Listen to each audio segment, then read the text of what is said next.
नमस्कार दोस्तों, मेरा नाम है प्रभात कुमार, फिशरीज एक्सपर्ट। स्वागत करता हूं आपका आज की एक और बेहतरीन, खास और जबरदस्त वीडियो में। दोस्तों, आज की इस वीडियो में मैं बात करने वाला हूं एक ऐसे राज्य के बारे में जो कि मछली पालन पे आज नहीं सालों से नंबर 1 पे बना हुआ है। मैं बात करने वाला हूं देश के एक बहुत प्रमुख राज्य आंध्र प्रदेश के बारे में, उसके मछली पालन के करियर के बारे में या फिर मछली पालन की स्थिति के बारे में और उन फैक्टर्स के बारे में जिसके बारे में नंबर 1 पे बना हुआ है आंध्र प्रदेश। आंध्र प्रदेश के सबसे पहले हम आज स्थिति समझते हैं कि मछली पालन पे वो बाकी राज्यों से कितना आगे है। यदि मैं आंध्र प्रदेश के पड़ोसी राज्य जो कि जस्ट उसके बाजू में है, उसका नाम है महाराष्ट्र। महाराष्ट्र की यदि देखिए, मछली पालन दो तरीके से होता है। एक होता है कैप्चर फिशरीज, एक होता है कल्चर फिशरीज। कल्चर फिशरीज यानी कि तालाब खोदकर उसमें बच्चे डालो, जब वो बड़े हो जाए तो उन्हें निकालो, यानी पालन करके मछली का उत्पादन। एक होता है पकड़कर मछली को ले आना।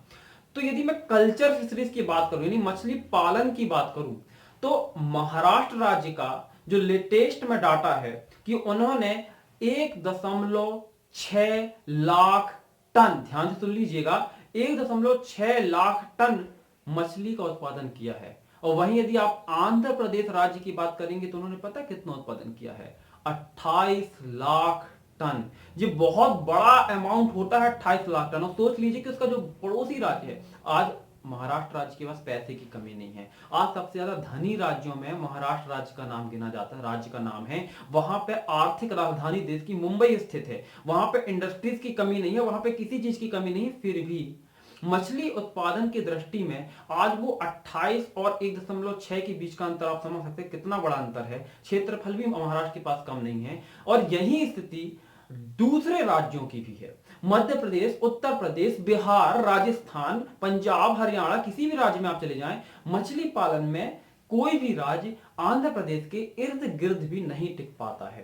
तो ये वीडियो सबसे पहले उन लोगों के लिए बहुत इंफॉर्मेटिव होने वाली है जो नॉर्थ इंडिया से बिलोंग करते हो। वैसे भी मेरी वीडियो ज्यादातर नॉर्थ इंडियन देखते हैं, क्योंकि मैं हिंदी भाषा में, प्योर हिंदी भाषा में वीडियो बनाता हूं और आप लोग हिंदी भाषा बहुत अच्छी तरीके से समझते हैं। और यदि ये वीडियो आंध्र प्रदेश, तमिलनाडु, केरल या कर्नाटक जैसे राज्यों से कोई देख रहा है तो आप लोगों को बहुत बहुत बधाई, क्योंकि आप लोगों ने मछली पालन की फील्ड में जो काम किया है आज वो एक बहुत सराहनीय काम है, सीखने वाला काम है। और आप लोगों से ही सीखकर आज मैंने एक पूरी केस स्टडी बनाई है कि किस तरीके से आंध्र प्रदेश राज्य मछली पालन में इतना आगे निकल गया। और ये बाकी राज्यों के लिए एक तरह से शिक्षा की बात होगी, सीखने की बात होगी, न केवल मछली पालकों के लिए बल्कि उन स्टेट्स की गवर्नमेंट के लिए भी, कि कैसे वो मछली पालन पे फोकस करके किन चीजों पे ध्यान देके उसको अग्रणी बना सकते हैं, अपना भी प्रोडक्शन आंध्र प्रदेश जैसा बहुत ही ज्यादा 25 से 30 गुणों तक बढ़ा सकते हैं। तो दोस्तों, सबसे पहले हम बात करते हैं कि आंध्र प्रदेश राज्य में अब क्या क्या वो फैक्टर्स हैं जो उसको नंबर 1 बनाता है। सबसे पहली जो चीज होती है वो होती है जो जो जैसे कोई बिजनेस होता है ना, तो किसी भी बिजनेस की जो सबसे महत्वपूर्ण कड़ी होती है, जो सबसे महत्वपूर्ण अंग होता है, वो होता है उस बिजनेस को चलाने वाले व्यक्ति। तो आंध्र प्रदेश की सफलता का जो सबसे बड़ा राज है वो है आंध्र प्रदेश के मछली पालक, या कह सकते हैं कि जल कृषि करने वाले वो व्यवसायी। उनको मछली पालक नहीं कहना चाहिए, उनको जल कृषक व्यवसायी कहना चाहिए। वो एक्चुअली में वाटर के ऊपर बिजनेस कर रहे हैं, पानी के ऊपर बिजनेस कर रहे हैं। तो आज मैं उनके माइंडसेट के बारे में बात करूंगा। आज मैं 3 ऐसे फैक्टर बताऊंगा जो कि उनके माइंडसेट को आपको क्लियरली समझने में मदद करेंगे कि आखिर वो लोग सोचते कैसे हैं। देखिए, बाकी राज्यों के जो मछली पालक हैं वो अपने आप को कृषक समझते हैं। देखिए, एक होता है कृषक, तो वो अपने आप को क्या कृषक समझते हैं। आंध्र प्रदेश के मछली पालक अपने आप को कृषक नहीं समझते, अपने आप को उद्यमी समझते हैं, एंटरप्रेन्योर समझते हैं।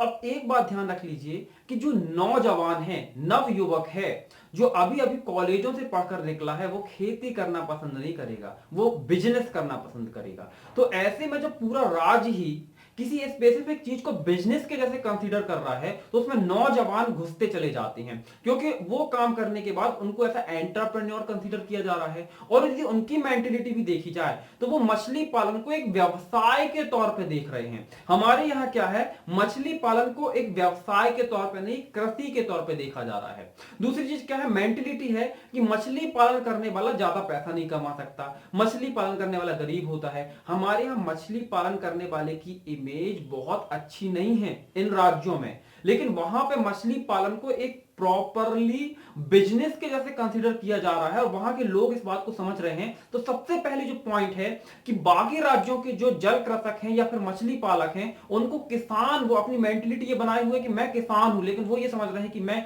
बिजनेसमैन हूं, मैं उद्यमी हूं, मैं एंटरप्रेन्योर हूं। तो सबसे पहला काम जो आपको करना है, खुद को एक बिजनेसमैन के तौर पर समझना है, खुद को एंटरप्रेन्योर समझना है, खुद को उद्यमी समझना है। दूसरा यहां पे जो पॉइंट है, जो कि आंध्र प्रदेश के मछली पालक और बाकी राज्यों के मछली पालक के बीच में है, वो ये कि आंध्र प्रदेश के मछली पालक लाभ को, प्रॉफिट को इंक्रीज करने के लिए लगातार प्रैक्टिसेस करते हैं, प्रयत्नशील होते हैं। बाकी राज्यों के जो कृषक होते हैं वो नई चीजों को अडॉप्ट नहीं कर रहे हैं, वो नई चीजों की लर्निंग्स नहीं ले रहे। बहुत ही जैसे ना, मैंने कोर्स लॉन्च किया, मैंने कोर्स में अपना पूरा एक्सपीरियंस शेयर किया कि कैसे मछली पालन पे आप प्रॉफिट कमा सकते हैं, लेकिन उन कोर्स को ऊपर जो बहुत ही मिनिमल कॉस्ट, जो उनकी प्राइस है ना कोर्स की, वो उनके अंदर मिलने वाली नॉलेज का बहुत ही छोटा सा परसेंटेज है। यदि उस नॉलेज को पूरी तरीके से कोई समझ ले तो वो उससे बहुत ज्यादा प्रॉफिट कमा सकता है। तो मछली पालन पे लाखों रुपए का नुकसान सह लेना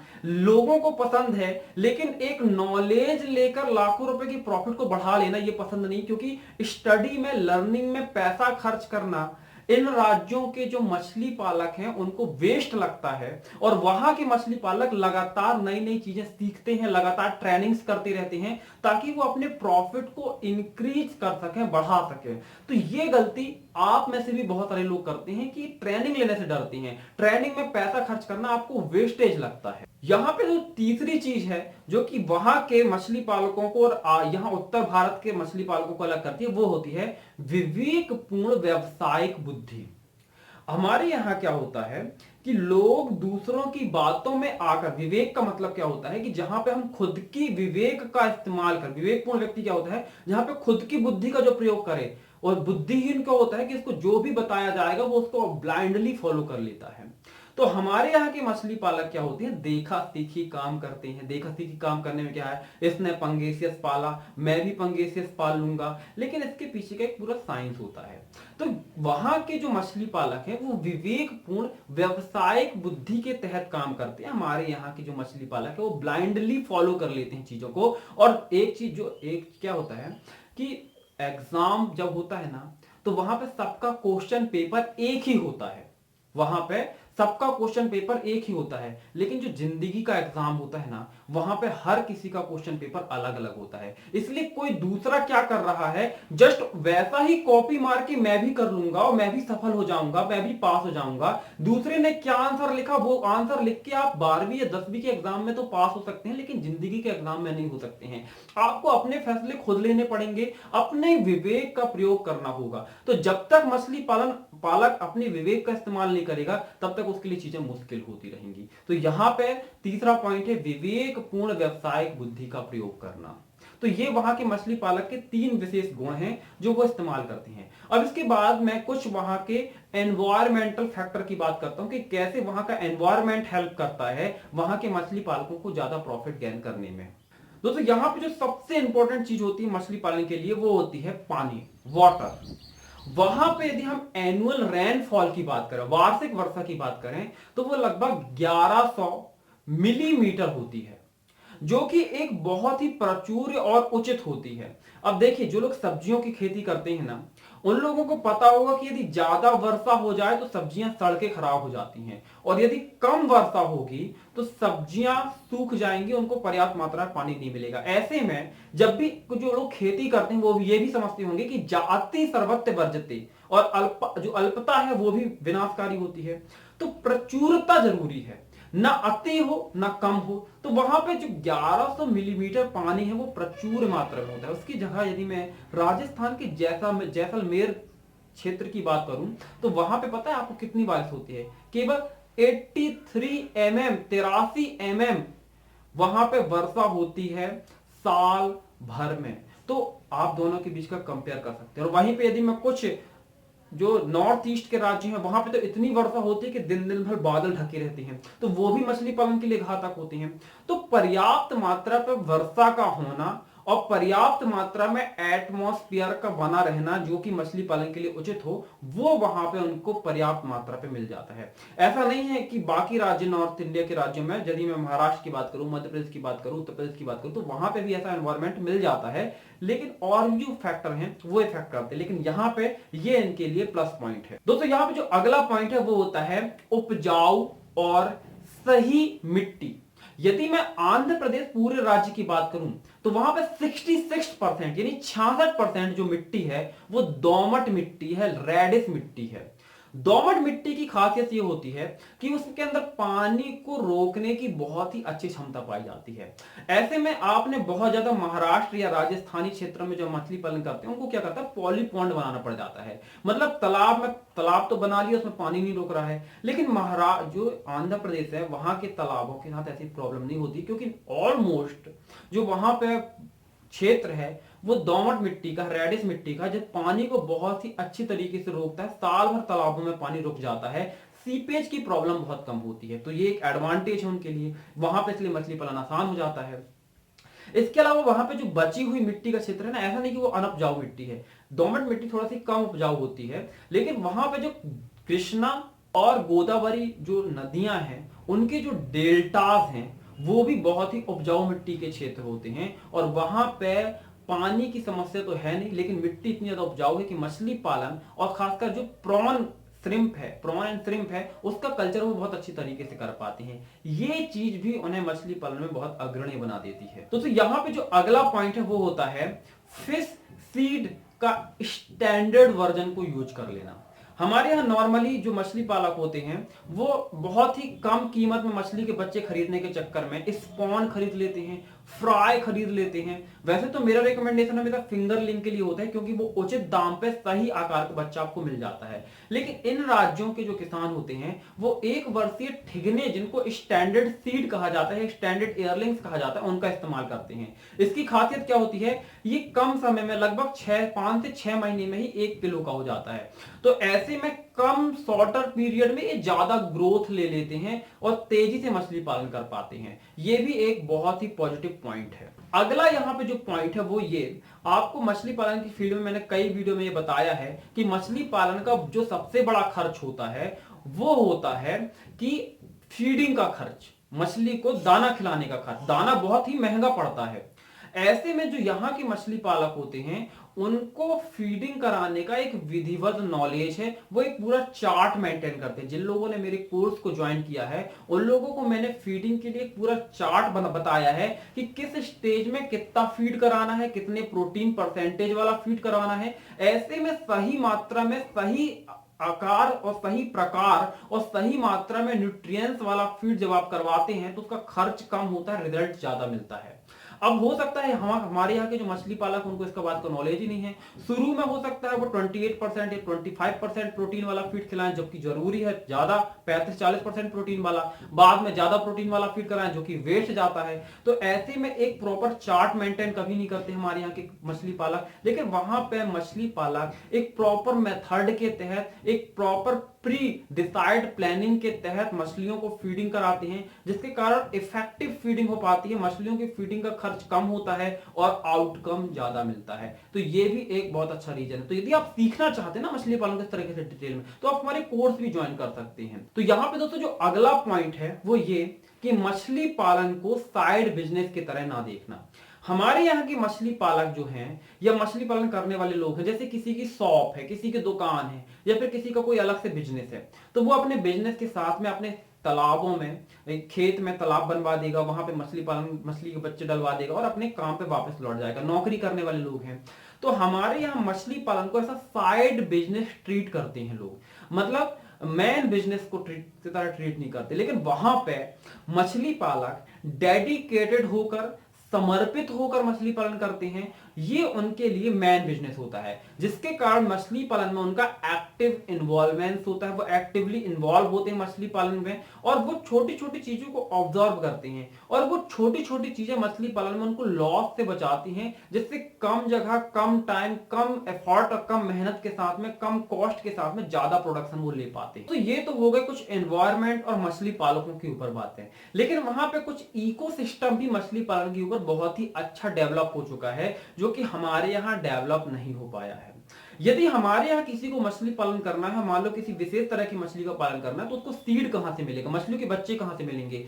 वो कोलकाता जाएगा या दूसरे राज्यों में जाएगा, वहां से बच्चे लेकर आएगा, और फिर उसके बाद यदि मछली को फीडिंग करानी है, तो जो कंपनियों की फैक्ट्रियां हैं वो मोस्टली इन जो दक्षिण भारतीय राज्य है वहां पे लगी हुई हैं। तो आप किसी भी कंपनी का मछली को फीड खिलाएं तो उन राज्यों से पहले ट्रांसपोर्ट होकर आपके राज्य तक आएगा, वहां पे डिस्ट्रीब्यूटर के पास जाएगा या डीलर के पास जाएगा, डिस्ट्रीब्यूटर रिटेलर को देगा, फिर रिटेलर के पास तक आपके पास आएगा। इस तरीके से एक लंबी चेन बन जाती है जिसमें हर किसी का कमीशन होता है, और फिर एक यहाँ पे ट्रांसपोर्टेशन का चार्ज भी जुड़ जाता है। तो यहाँ पे सीड भी आपको महंगा मिल रहा है, फीड भी आपको महंगा मिल रहा है। इसके अलावा तीसरी जो चीज हो जाती है वो ये कि आपके राज्य में आप मछली का यदि फीड और सीड लेना चाहते हैं तो ये तो बाहर से मिलेगा, साथ में आपको कंसल्टेंसी ट्रेनिंग इसकी सुविधा उपलब्ध नहीं हो पाती है। आज मैंने एक यूट्यूब चैनल शुरू किया जहां पे मैंने अपना नॉलेज शेयर करना शुरू किया, तो आप तक इंफॉर्मेशन पहुंच रही है। लेकिन सोचिए जब यूट्यूब नहीं था तब लोगों को मछली पालन के बारे में कैसे पता चलता? आप यदि गवर्नमेंट ऑफिसर्स के पास जाएंगे तो वो आपको कभी इतने डिटेल में चीजें नहीं समझा सकते जितने डिटेल में मैं समझा रहा हूं। तो यदि ये सोचिए कि यूट्यूब ना होता तो आप कैसे सीखते? तो सब आप काम अंदाजे से कर रहे होते।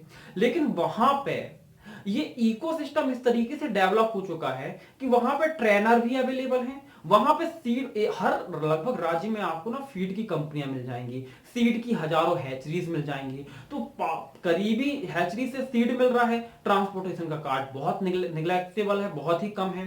सीड अच्छी क्वालिटी का मिल रहा है क्योंकि सीड जो हैचरीज के मालिक हैं वो बहुत एक्सपीरियंस्ड हैं, बहुत लंबे समय से सीड प्रोडक्शन कर रहे हैं, इसलिए उनको सीड प्रोडक्शन का अच्छा नॉलेज है, इसलिए सीड की क्वालिटी भी अच्छी मिल रही है। लंबे दूरी से ट्रांसपोर्ट ना करने के कारण में सीड की ट्रांसपोर्टेशन के दौरान में मोटिलिटी भी नहीं हो रही है, ऐसे में सीड का खर्च भी कम हो जाता है, सीड सस्ता अवेलेबल हो जाता है। फीड की जगह जगह फैक्ट्रियां लगी हुई हैं, इसलिए फीड में ट्रांसपोर्टेशन कॉस्ट नहीं होता है। मछली पालक यदि थोड़ा से बड़े स्तर पर मछली पालन कर रहा है, डायरेक्ट कंपनी से जाके फीड ले आता है, ऐसे में उसको फीड बहुत सस्ते दाम पे मिल जाता है। अब सोचिए कि यदि छोटे छोटे खर्चों को भी कम कर दिया जाए और यदि 1 किलो मछली के प्रोडक्शन का कॉस्ट 60 रुपए से घटा के 40 रुपए भी कर दिया जाए, तो 20 रुपए का जो प्रॉफिट मार्जिन है वो लंबे मछली पालन में, यदि आप 10-50 एकड़ मछली पालन कर रहे हैं तो वो लाखों, बहुत ज्यादा मतलब अमाउंट में पहुंच जाता है। तो ये वहां के मछली पालकों को प्रॉफिट देता है। तो कुल मिलाकर कह सकते हैं कि सस्ता सीड, अच्छा सीड, सस्ता फीड, अच्छी क्वालिटी का फीड और अच्छी क्वालिटी के ट्रेनर, अच्छी क्वालिटी की कंसल्टेंट, अच्छे सही सलाह देने वाले लोग, दवाइयों की सही उपलब्धता, ये पूरा एक इकोसिस्टम वहां पे बना हुआ है। क्योंकि वहां पे मछली पालन ना इंडस्ट्रीज के तौर पर डेवलप हो चुकी है। यहां पे आप देखेंगे इन राज्यों में तो एक जिले के अंदर 2, 4, 6 थोड़ा ठीक तरीके से मछली पालन करने वाले मिलेंगे, लेकिन वहां पे जिस तरीके से हमारे यहाँ धान और गेहूं की खेती की जाती है वहां पे मछली पालन किया जाता है। तो एक पूरा एनवायरमेंट डेवलप हो चुका है जिसके कारण वहां पे मछली पालन को करने में लोगों को सरलता हो गई है। इसके कारण भी वहां पे बहुत तेजी से प्रोडक्शन होता है मछलियों का, मछली पालन बहुत ज्यादा प्रॉफिट कमा पाते हैं। इसके अलावा दोस्तों 2 और पॉइंट है जो कि वहां के मछली पालकों को सफल बनाते हैं। उसमें पहला पॉइंट है ट्रेनिंग इंस्टीट्यूटों की अधिकता। यदि हम उत्तर भारतीय राज्यों में बात करें तो आपको ढंग के, ठीक ठाक तरीके के मछली पालन की ट्रेनिंग देने वाले यूनिवर्सिटीज, कॉलेज, इंस्टीट्यूट नहीं मिलेंगे। लेकिन वहां पे खासकर आंध्र प्रदेश, केरल, महाराष्ट्र छोड़िए, कर्नाटक और तमिलनाडु जैसे राज्यों में इस तरह की इंस्टीट्यूटों की बहुत ज्यादा अधिकता है। यदि तमिलनाडु की बात करूं, केरल की बात करूं, तो इन राज्यों में तो मछली पालन के ऊपर डेडिकेटेड, जो कि केवल मछली पालन के ऊपर पढ़ाइयां करवाती हैं, ऐसी यूनिवर्सिटियां हैं। जयललिता, तमिलनाडु की जयललिता फिशरीज यूनिवर्सिटी पूरी तरीके से फिशरीज के ऊपर डेडिकेटेड है। इस तरीके से आपको कोच्चि के ऊपर, यानी केरल में भी आपको ऐसी यूनिवर्सिटीज मिल जाएंगी। तो इन राज्यों में क्या है, हमारे यहाँ क्या है, फिशरीज जो है ना उसको मेन स्ट्रीम नहीं माना जा रहा है। उसको एनिमल हस्बेंड्री यानी पशुपालन का पार्ट माना जा रहा है। गवर्नमेंट लेवल पे बात मैं कर रहा हूं ना, तो गवर्नमेंट का यदि कोई ऑफिशियल्स देख रहा है, कोई मुख्यमंत्री प्रधानमंत्री कोई भी व्यक्ति देख रहा है इस तरीके से, तो वो समझे इस बात को कि मछली पालन क्या है, हाई पोटेंशियल बिजनेस है, इसके अंदर बहुत ज्यादा पोटेंशियल है। तो मछली पालन को यदि आगे लेकर आना है, मछली पालन को यदि बहुत ज्यादा प्रॉफिट इससे कमाना है, मछली पालकों से लोगों को जोड़ना है, तो मछली पालन के ऊपर डेडिकेटेड काम करना होगा। मछली पालन के लिए आपको सेपरेट डिपार्टमेंट्स बनाने होंगे। हमारे यहाँ क्या है, एनिमल हस्बेंड्री के साथ में मछली पालन को जोड़ दिया जाता है। अब उसी के अंदर पशु पालन, गाय पालन, भैंस पालन, मुर्गी पालन, पोल्ट्री, दुनिया भर के सारे काम हो रहे हैं, उसी के साथ में मछली पालन को जोड़ दिया। मछली पालन के ऊपर गवर्नमेंट ऑफिशियल्स ध्यान नहीं दे पाते हैं। ऐसे में जो योजनाएं निकल कर आती हैं, सरकार योजनाएं बनाती हैं, वो इन सारे को मिलाकर समुचित तौर पे योजनाएं बना देती हैं, जिसमें मछली पालन के ऊपर स्पेसिफिक फोकस नहीं हो पाता है। इन राज्यों में मछली पालन की इंपॉर्टेंस को देखते हुए डेडिकेटेड योजनाएं बनाई जा रही हैं। पशुपालन से अलग करके मछली पालन को स्पेसिफिक डिपार्टमेंट दिया गया, जिसके कारण से यहां पे मछली पालन पर विशेष ध्यान दिया गया और मछली पालन बहुत ज्यादा तेजी से डेवलप होने लगा। तो दोस्तों ये थे कुछ रीजन जो कि मैंने बताया कि किस तरीके से आंध्र प्रदेश राज्य मछली पालन की फील्ड में, या फिर आंध्र प्रदेश ही ना कहें तो समस्त जो कह सकते हैं साउथ इंडिया है, वो मछली पालन, आंध्र प्रदेश तो नंबर 1 है ही, लेकिन तमिलनाडु, केरल और कर्नाटक जैसे राज्य मछली पालन में पीछे नहीं है। ये भी बहुत अच्छा प्रोडक्शन दे रहे हैं। क्योंकि नंबर 1 पे आंध्र प्रदेश है, इसलिए मैंने पूरी केस स्टडी आंध्र प्रदेश के ऊपर बेस्ड रखी। लेकिन ये सारे जो फैक्ट एंड फिगर्स हैं, ये आपको कहीं ना कहीं समझने में मदद करेंगे कि किस तरीके से आप मछली पालन के फील्ड में नंबर 1 बन सकते हैं, अपने राज्य को भी नंबर 1 पे ले जा सकते हैं, और किस तरीके से आप भी एक अच्छा खासा प्रॉफिट कमा सकते हैं। तो यहाँ पे जो सबसे इंपॉर्टेंट चीज है, मछली पालक खुद की मेंटेलिटी डेवलप करे, एक उद्यमी, एक एंटरप्रेन्योर के तौर पे। गवर्नमेंट ट्रीट करे मछली पालन को एक स्पेसिफिक डिपार्टमेंट के तौर पे, उसको बाकी डिपार्टमेंट के साथ मर्जर ना करके योजनाएं निकाले, उसके लिए अलग से योजनाएं, अलग से सारी चीजें करे। तीसरी चीज ये है कि जिनके पास रिसोर्सेस अवेलेबल हैं, उन रिसोर्स का ज्यादा से ज्यादा उपयोग करें। सरकार को चाहिए कि वो एक इकोसिस्टम डेवलप करने की कोशिश करे, ज्यादा से ज्यादा फीड जो प्रोसेसिंग की, जो फिश प्रोसेसिंग की फैक्ट्रियां हैं वो अपने राज्यों में लगाएं, और फीड बनाने के लिए जो है फैक्ट्रियां वो स्टैब्लिश करें, ताकि राज्य के अंदर ही सस्ते में फीड अवेलेबल हो पाए, ताकि अच्छी क्वालिटी का फीड मिले तो ज्यादा से ज्यादा प्रोडक्शन ले पाए। और ज्यादा सरकार को चाहिए कि अच्छी क्वालिटी की हैचरीज को स्टैब्लिश करने के लिए मछली पालकों को प्रेरित किया जाए और सरकारी हैचरीज भी स्थापित की जाए।